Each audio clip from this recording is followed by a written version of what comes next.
Hal pertama yang akan kita bahas adalah diskriminasi. Diskriminasi adalah perlakuan tidak adil yang dilakukan terhadap seorang individu yang membuat individu tersebut merasa tidak nyaman berada di masyarakat ataupun dalam suatu organisasi. Jenis-jenis diskriminasi itu bisa dalam hal gaji, promosi, perekrutan, jenis kelamin dan usia, dan lain-lain. Contoh nyata adanya diskriminasi gender yang berada di kawasan industri Makassar ada 3. Yang pertama adalah pelecehan seksual secara verbal dalam bentuk adanya perkataan kasar yang diberikan kepada perempuan dari laki-laki karena merasa diatur dan tidak mau diatur oleh perempuan. Yang kedua adanya stereotype. Perempuan merupakan makhluk yang lemah yang tidak memiliki tenaga sekuat laki-laki seperti mengangkat ataupun mengantar barang. Perempuan tidak harus bekerja sebagai buruh karena pada dasarnya perempuan harus tinggal di rumah untuk mengurus urusan rumah tangga saja. Dan yang ketiga, adanya kesenjangan pendapatan, perbedaan gaji antara perempuan dan laki-laki dalam satu jenis divisi yang sama. Selanjutnya akan kita bahas mengenai cara untuk mengatasi adanya diskriminasi gender dalam perusahaan dan diskriminasi apapun yang bisa dilakukan oleh perusahaan. Yang pertama, peraturan perusahaan yang inklusif. Arti dari inklusif adalah keterbukaan kelompok masyarakat untuk toleransi dan menghargai budaya.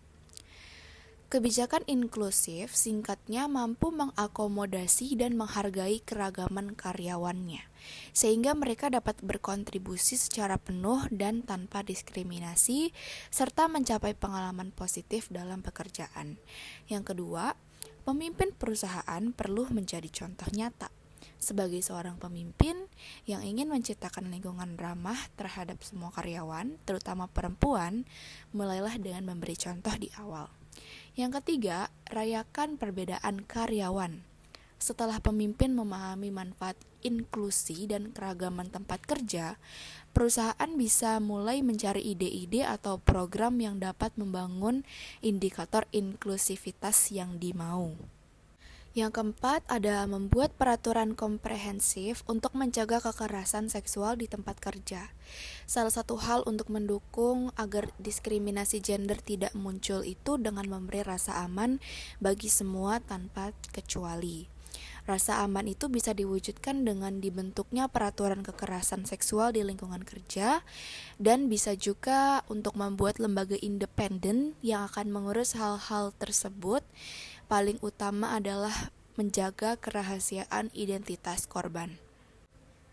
Yang kelima, adakan pelatihan tentang kesetaraan gender.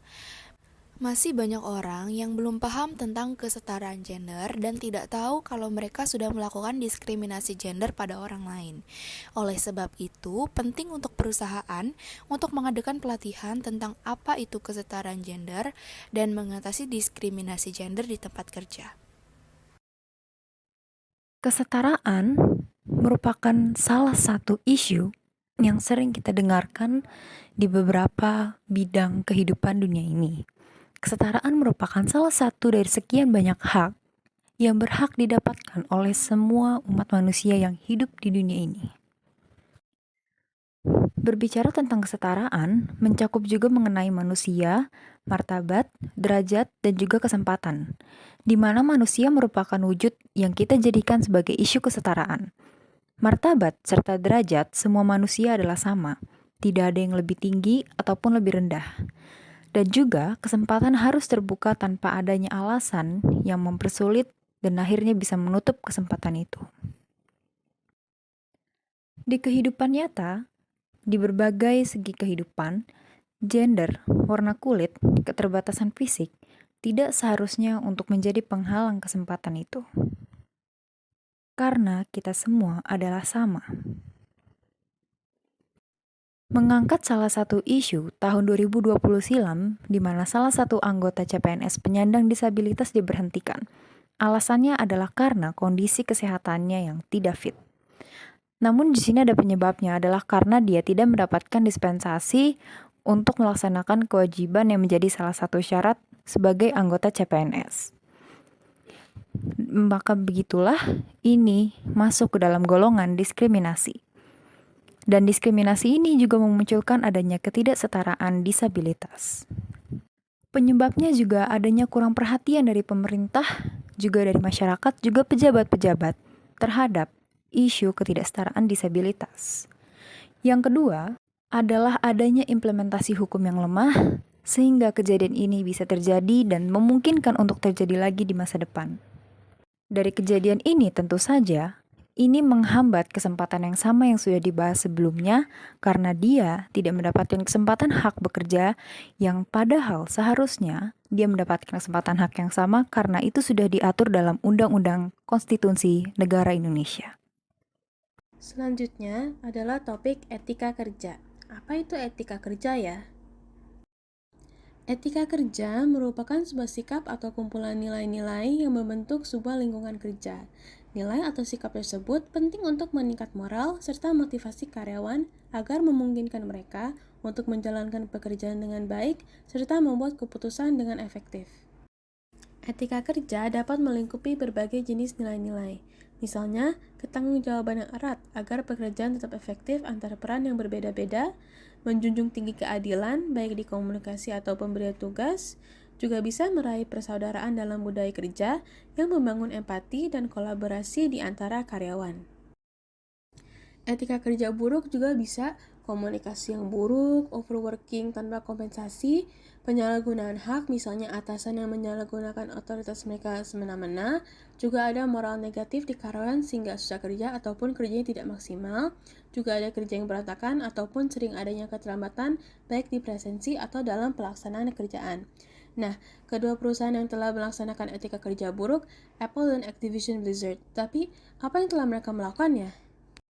Setelah sebuah investigasi di pabrik manufaktur Apple di China, telah ditemu oleh sebuah investigator bahwa pabrik Apple telah melanggar undang-undang ketenagakerjaan China. Karyawan diberi kerja overtime tanpa kompensasi adil karena mereka dicatat sebagai pekerja part-time daripada yang sebenarnya, yaitu pekerja full-time. Diduga bahwa sudah lama Apple mengetahuinya, tetapi mereka telah mengabaikannya. Activision Blizzard sudah sangat terkenal tentang skandal mereka.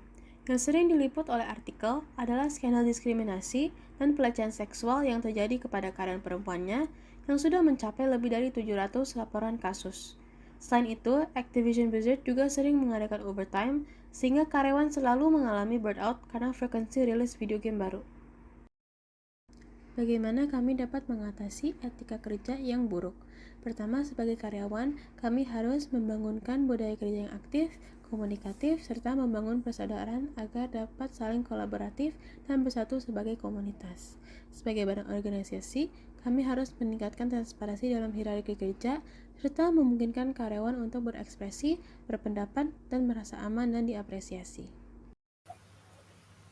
Pada dasarnya, keberagaman adalah suatu kondisi yang terdapat bermacam-macam perbedaan yang dimiliki oleh setiap individu di tengah kehidupan bermasyarakat. Perbedaan tersebut tidak hanya sekedar pada gender saja, tetapi juga dalam berbagai bidang.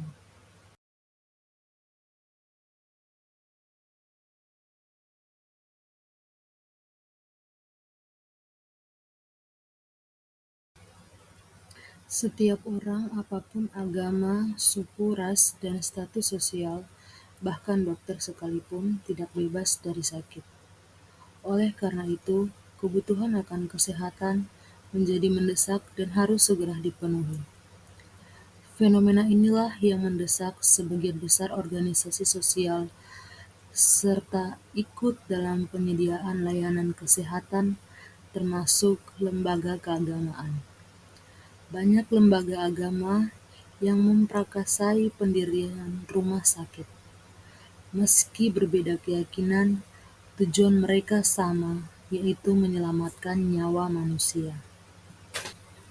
Keterlibatan lembaga keagamaan dalam pelayanan kesehatan justru menciptakan perjumpaan antara agama yang berbeda dan unik.